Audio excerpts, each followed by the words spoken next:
देखो मैथ्स पढ़ाना एक आर्ट है और तुम्हारा टीचर एक आर्टिस्ट है। आओ दिखाता हूँ कैसे। अब एक शानदार वर्ड प्रॉब्लम करेंगे क्वाड्रेटिक इक्वेशन के ऊपर, है ना। देख रहे हो कितना बड़ा क्वेश्चन आपके सामने, है ना, लेकिन कुछ भी नहीं है इसके अंदर, बड़ा आसान है। आओ पढ़ते हैं। कहता है a cottage industry produces a certain number of pottery articles in a day. Full stop आ गया। यहाँ तक क्या समझ में आया आपको कि एक कॉटेज इंडस्ट्री है जो प्रोड्यूस करती है, क्या प्रोड्यूस करती है वो, a certain number of pottery articles. ठीक है, एक दिन में वो certain number of pottery articles बनाती है, मतलब फिक्स नंबर ऑफ आर्टिकल्स। आप बस इस पे फोकस करो, नंबर ऑफ आर्टिकल्स। बर्तन बनाती है वो दिन में। अब आपको नहीं पता कितने बर्तन बनाती है, लेकिन एक फिक्स अमाउंट ऑफ बर्तन बनाती है।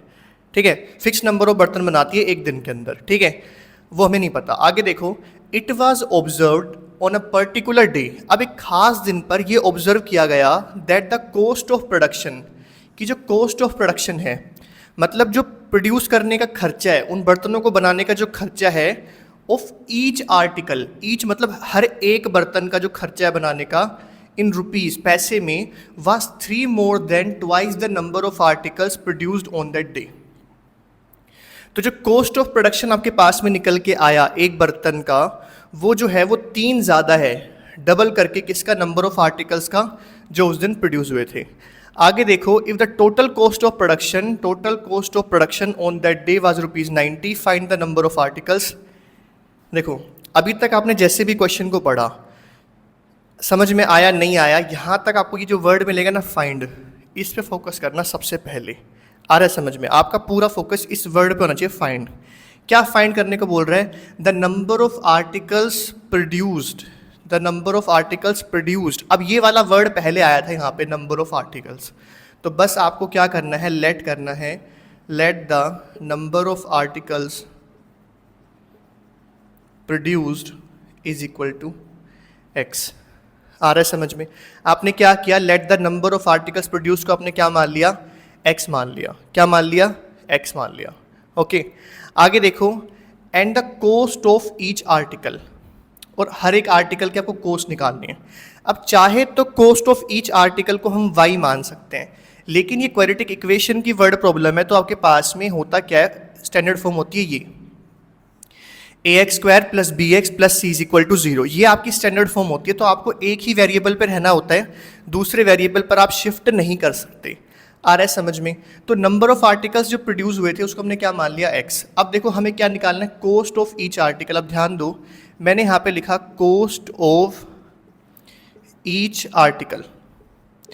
तो मैं उसको क्या मानूँ, मैं y मान लूँ? मैं y मान के कर सकता हूँ इस क्वेश्चन को, लेकिन मेरे को इसको एक ही वेरिएबल से करना है, क्योंकि मेरे को ये वाली क्वाड्रेटिक इक्वेशन के फॉर्मेट से इसको सोल्व करना है।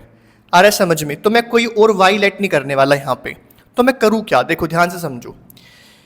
यहाँ पे जो लाइन आई थी, मैंने जो यहाँ पे अंडरलाइन किया था, वहाँ पढ़ो, the cost of production of each article in rupees was का मतलब इज इक्वल टू, मतलब is equal to 3 more than, मतलब आपको क्या करना है, 3+ करना है। ठीक है, आपको 3+, अभी मैं यहाँ क्या लिखने वाला हूँ मुझे नहीं पता, मैंने 3 को पहले लिख दिया। 3 more than, तो मैंने 3+ लिख दिया। आ रहा है समझ में? मैंने 3+ लिख दिया, लास्ट में लिखता तो +3 करता। ठीक है, अब ये प्लस ही होएगा आपके पास में। आगे देखो, 3 more than ट्वाइस, 2 गुना, 3 more than ट्वाइस, ट्वाइस का मतलब इंटू 2 होता है, मैंने 2 मल्टीप्लाई लिख दिया, उससे कुछ फर्क नहीं पड़ता। ठीक है, 3 more than twice, 3 more than मतलब 3+, ट्वाइस का मतलब 2 मल्टीप्लाई में the number of articles produced on that day. तो नंबर ऑफ आर्टिकल्स प्रोड्यूस क्या है, x, तो यहाँ पे x रख दो। इसका मतलब ये क्या हो गया, 3 + 2x। आ रहा है कुछ समझ में? कॉस्ट ऑफ ईच आर्टिकल आपके पास में कितना आ गया, 3 + 2x। कितना आ गया, 3 + 2x। आई होप आपको समझ में आया हो। देखो अब इस चीज़ को ऐसे समझो कि मैं चाहता तो नंबर ऑफ आर्टिकल्स का ट्वाइस करके भी 3 more than कर सकता था, है ना, मैं इस तरीके से भी इसको लिख सकता था, लेकिन उससे कुछ फर्क नहीं पड़ता। आप इस पैटर्न को फॉलो करो जो मैंने यहाँ पे किया है। ध्यान से समझो, यहाँ पे दे रखा है हिंट कि cost of production of each article in rupees was का मतलब is equal to 3 more than मतलब 3+, ट्वाइस का मतलब 2 मल्टीप्लाई, और मल्टीप्लाई किससे करना है, नंबर ऑफ आर्टिकल्स। किसका डबल है, नंबर ऑफ आर्टिकल्स का, जो कि क्या है, x। तो cost of production of each article आपके पास में कितना आ गया, कॉस्ट ऑफ प्रोडक्शन कितना आ गया, 3+ 2x, है ना। यहाँ तक आया समझ में? देखो इसको ध्यान से, क्या किया मैंने इसके अंदर, है ना। आई होप आपको समझ में आया हो। तो हमने एक ही वेरिएबल को यूज़ किया है, सिर्फ x को। जहाँ फाइंड लिखा था वहाँ लिखा था द नंबर ऑफ आर्टिकल्स, तो नंबर ऑफ आर्टिकल्स मेरे क्या हो गए, x हो गए, ठीक है, नंबर ऑफ आर्टिकल्स। और कोस्ट ऑफ ईच आर्टिकल, है ना, cost of each article, cost of production of each article, sorry, है ना। तो यहाँ पे cost of each article, cost of production लिख देते हैं, एक ही बात है, उससे फ़र्क नहीं पड़ता ज़्यादा, ठीक है। तो हमने नंबर ऑफ आर्टिकल्स लिख लिए और हमने cost of production of each article लिख लिया। कितना आ रहा है, 3 + 2x। ये भी x के फॉर्म में आ गया आपके पास में। आई होप आपको समझ में आ रहा हो। अब ध्यान से देखो क्या कहता है आगे, कहता है if the total cost of production on that day was ₹90। देखो अगर मैं आपसे बोलूं कि आपको टोटल कॉस्ट ऑफ प्रोडक्शन निकालनी है, टोटल कॉस्ट ऑफ प्रोडक्शन आपको निकालनी है कि पूरा खर्चा कितना आया, तो मेरी बात को ध्यान से समझो। देखो अगर मान लो आपने ये एक मार्कर बनाया आपने, ठीक है, ये मार्कर बनाया आपने एक, इस एक मार्कर को बनाने का खर्चा आपका 5 रुपये आता है ना। तो 2 मार्कर को बनाने का खर्चा कितना आएगा, 10 रुपये। 3 को बनाने का कितना आएगा, 15 रुपये। आप क्या कर रहे हो, बेसिकली टोटल खर्चा निकालने के लिए आप जितने भी आपने मार्कर बनाए हैं उसको मल्टीप्लाई कर रहे हो, एक मार्कर को बनाने का कितना खर्चा आया है। अगर आपने 2 मार्कर बनाए और एक मार्कर को बनाने का खर्चा 5 रुपये आता है, तो आपने क्या किया, 5 को 2 से मल्टीप्लाई किया, 10 रुपये टोटल खर्चा हो गया। अगर आपने 3 मार्कर बनाए हैं तो 5 रुपये का खर्चा एक मार्कर को बनाने में आता है, 3 से मल्टीप्लाई करोगे 15 हो गया।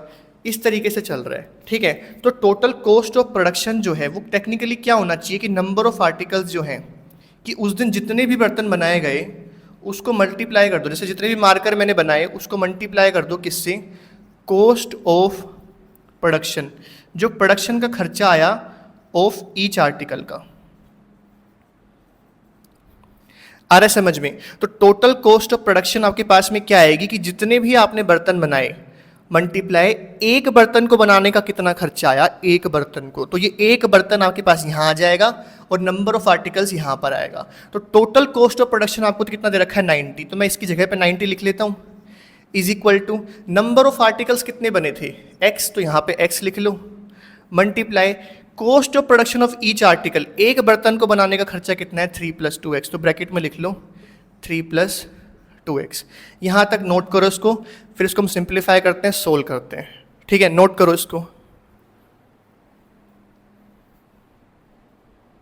आओ इसको सोल्व करते हैं। अब देखो क्या करेंगे, आपके पास में 90 ऐसे रहेगा, इज इक्वल टू में। अब ध्यान दो, हमें सबसे पहले ये वाली फॉर्म डेवलप करनी है क्वाड्रेटिक इक्वेशन की, है ना। हमें इसमें क्वाड्रेटिक इक्वेशन की फॉर्म डेवलप करनी है, फिर उसको सोल्व करेंगे। तो 90 इज इक्वल टू x, 3 से मल्टीप्लाई होकर क्या हो जाएगा आपका 3x प्लस x, 2x से मल्टीप्लाई होकर 2x का स्क्वायर हो जाएगा। अब इस 90 को वहाँ ले जाओ तो आपके पास में वैल्यू कैसे आएगी, 2x का स्क्वायर, ये सबसे पहले लिख दिया मैंने, फिर प्लस में क्या है 3x है, फिर माइनस में वहाँ जाके क्या हो जाएगा 90 इज इक्वल टू में क्या आ जाएगा 0। तो देखो ये फॉर्म इससे मैच खा रही है, आ रहा है समझ में। पहले x स्क्वायर की वैल्यू, फिर x की वैल्यू, फिर बिना x की वैल्यू, है ना। आ गया समझ में। अब आपको क्या करना है, अब आपको इसको सोल्व करना है। आप चाहो तो क्वाड्रेटिक फॉर्मूला लगा के सोल्व कर लो इसको, या फिर फैक्टराइजेशन से सोल्व कर लो। तो क्या करेंगे, देखो 90 को 2 से मल्टीप्लाई करोगे तो कितना आएगा आपके पास में 180, है ना। पीछे की क्लासेस देख लेना, इसको कैसे फैक्टराइज करते हैं मैं आपको इस वीडियो में नहीं बताने वाला, मैं सीधा फैक्टर निकालूंगा। तो सबसे पहले आपने लिखा 2x का स्क्वायर, फिर स्पेस देके लिखा माइनस का 90 इज इक्वल टू में 0। इस चीज़ के आपको 2 हिस्से करने हैं, तो 92 से कितना होगा आपके पास में 180। अब आपको कोई 2 नंबर ऐसे सोचने होते हैं जिन नंबर को आपस में प्लस माइनस करो तो 3 आए आपके पास में, और मल्टीप्लाई करो तो आपके पास में कितना है 180।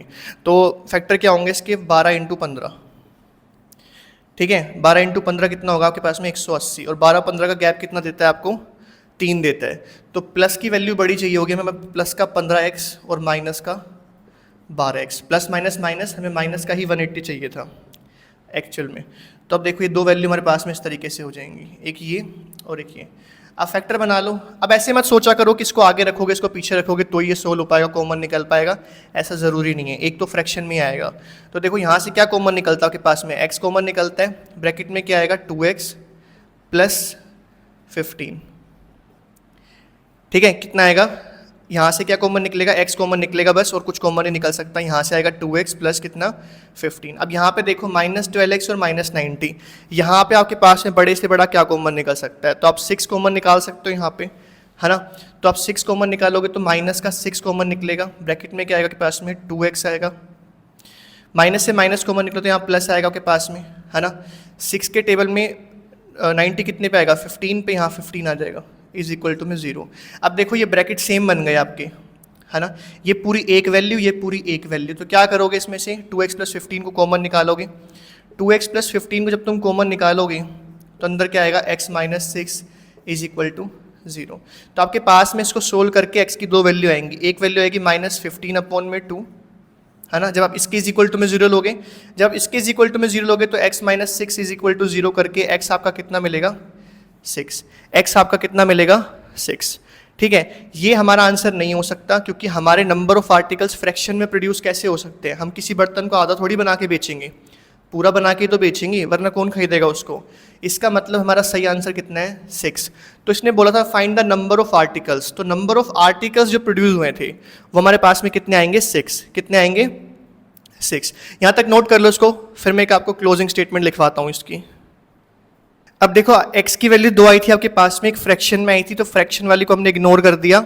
x की वैल्यू क्या आ गया हमारे पास में 6, है ना, ये हमारा आंसर है। तो नंबर ऑफ आर्टिकल्स जो प्रोड्यूस हुए थे वो कितने थे 6। और cost of production of each article, इसमें भी आप x की वैल्यू पुट करोगे तो 3 + 2 मल्टीप्लाई में x की जगह क्या पुट करोगे 6, तो कितना आएगा 3 + 2 6 12, 12 + 3 कितना आएगा 15। कितना आएगा आपके पास में 15। आप कंफर्म कर सकते हो इस चीज़ को। टोटल कॉस्ट ऑफ प्रोडक्शन आपके पास में कितनी है, total cost is equal to number of articles multiply में cost of production of each article. एक आर्टिकल को बनाने में जो खर्चा आया था वो बराबर होना चाहिए आपका, तो आंसर वेरीफाई हो जाएगा आपका। तो देखो टोटल कॉस्ट कितनी, नंबर ऑफ आर्टिकल्स कितने बनाए हैं आपने 6 बनाए हैं। इनटू में cost of production of each article कितना आ रहा है 15, 15 इंटू 6 करो कितना आएगा 90, और 90 ही आपको क्वेश्चन में गिवन था, है ना। तो इतना बड़ा ये क्वेश्चन था लेकिन इसके अंदर कुछ भी नहीं था, बड़ा आसान क्वेश्चन था, है ना। आई होप आपको समझ में आया हो ये, है ना। पेन पेपर लेके बैठना और फिर सोल्व करना इसको, ठीक है। वीडियो अच्छी लगे तो लाइक करना, कमेंट ज़रूर करना कि आपको समझ में आया या नहीं आया, ठीक है। दोस्तों के साथ शेयर करना। देखते रहो, सीखते रहो।